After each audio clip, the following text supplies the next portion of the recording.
The sun burned bright over the great city of Troy, its golden towers shimmering under the sky.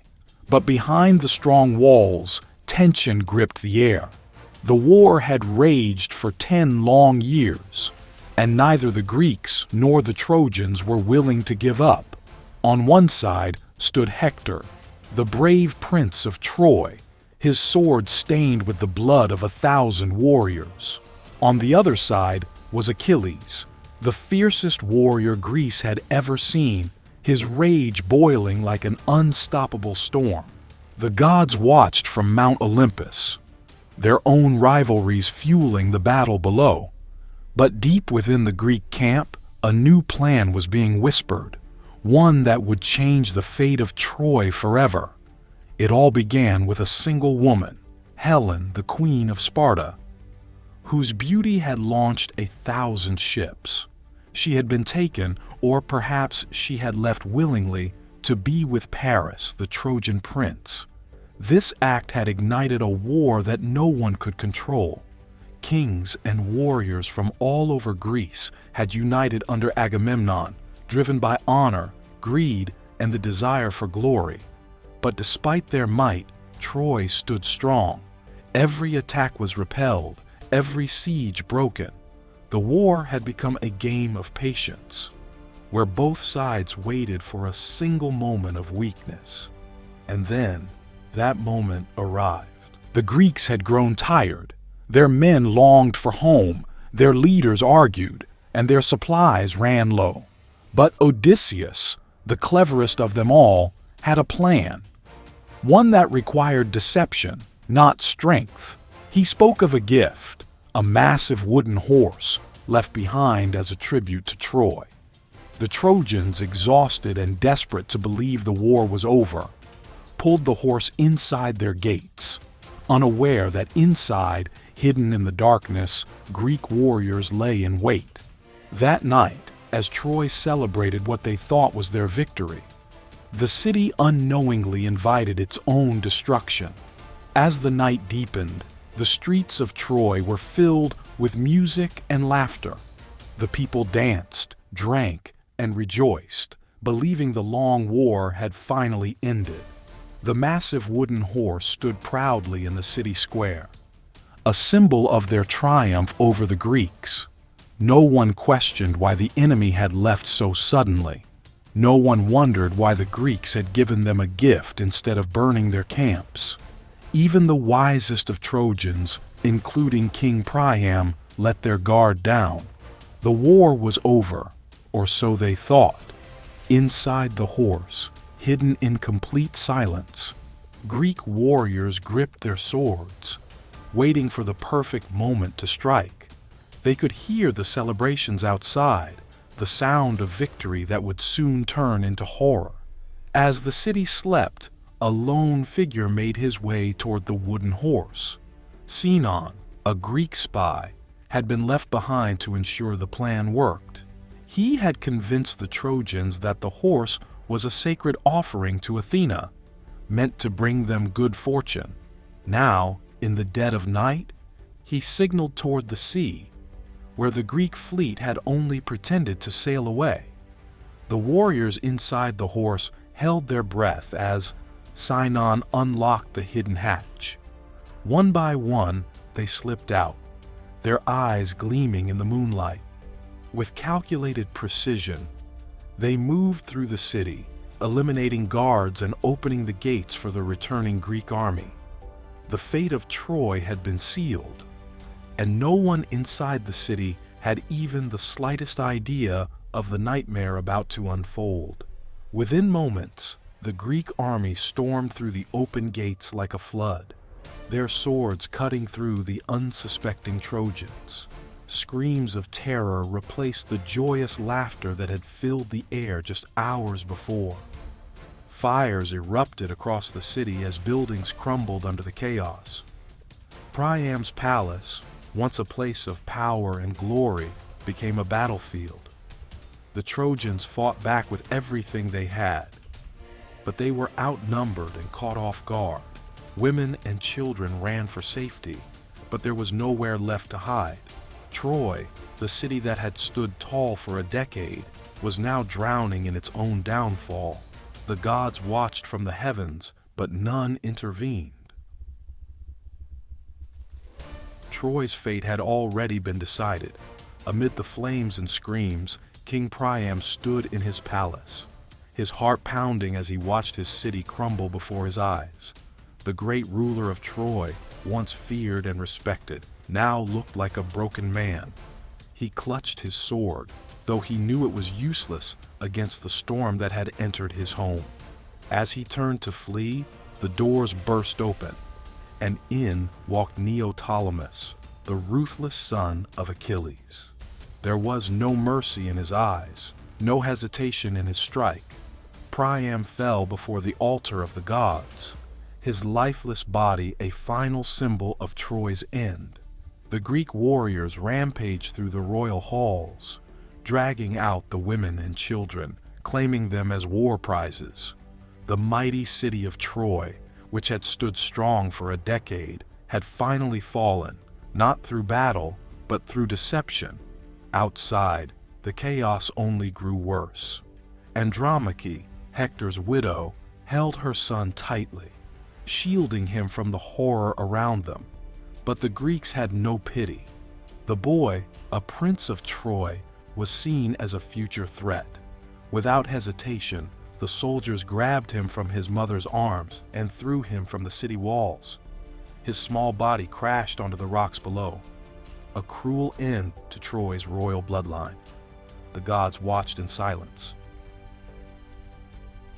Ares, the god of war, reveled in the destruction, while Athena and Hera, who had once despised Troy, showed no signs of sorrow. Even Zeus, the mighty king of the gods, did not interfere. This was the fate they had allowed, and now Troy's people were paying the price. In the temples, Cassandra, the cursed prophetess, screamed as she was dragged away by Agamemnon's men. She had foreseen this moment, warned her people time and time again. But no one had ever believed her. Now, as she was carried off as a slave, her visions had become a nightmare she could not escape.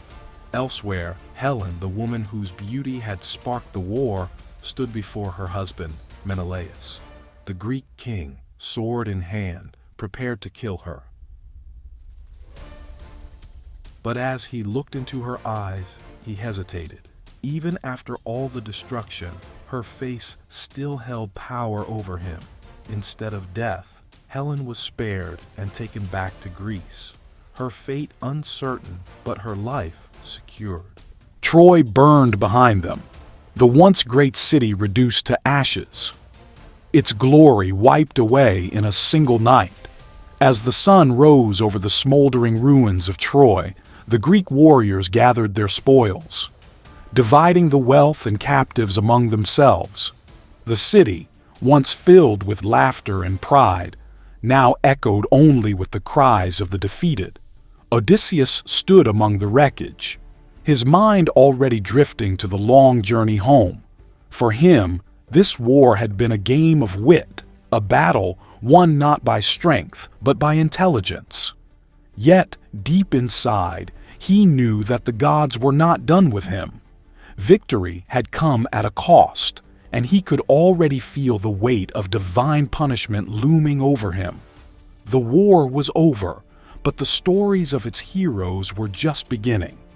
Meanwhile, Agamemnon, the leader of the Greek forces, reveled in his triumph. He had led the greatest army Greece had ever assembled, and now he would return home as a conqueror. But even he did not realize that his fate had already been written. Back in Mycenae, his wife, Clytemnestra, waited with a burning hatred. She had never forgiven him for sacrificing their daughter, Iphigenia, at the start of the war. As he sailed home with Cassandra, his new captive, he had no idea that betrayal awaited him. The war had taken Troy, but it had also planted seeds of destruction in Greece itself. The heroes who had survived would soon face their own tragedies. Among the surviving Trojans, one man still held hope. Aeneas, a warrior of noble blood. Unlike others who had fallen to despair, he saw the fall of Troy not as an end, but as a beginning. Guided by the gods, he gathered the remaining survivors and set sail, carrying with him the last remnants of his homeland. He did not know where his journey would take him, but legends whispered that he would one day build a new empire, one that would rise from the ashes of Troy. As his ship disappeared over the horizon, the gods watched with quiet interest. The war had ended, but its consequences would shape the world for generations to come. As the Greek fleet sailed away from the ruins of Troy, the gods began to weave new fates for the warriors who had fought in the war. Poseidon, angered by the Greeks' arrogance and cruelty, stirred the sea into chaos. One by one, the ships were scattered, swallowed by the waves, or struck by storms. Odysseus, the cleverest of them all, found himself lost in an endless journey, cursed to wander the seas for years before reaching home. The very mind that had won the war for the Greeks now became his curse as he faced monsters, tempests, and the wrath of the gods. What had seemed like a glorious victory was quickly turning into a nightmare. Back in Greece, the so-called heroes returned not to celebrations, but to tragedy. Agamemnon stepped into his palace, unaware that his own wife, Clytemnestra, had been waiting for this moment.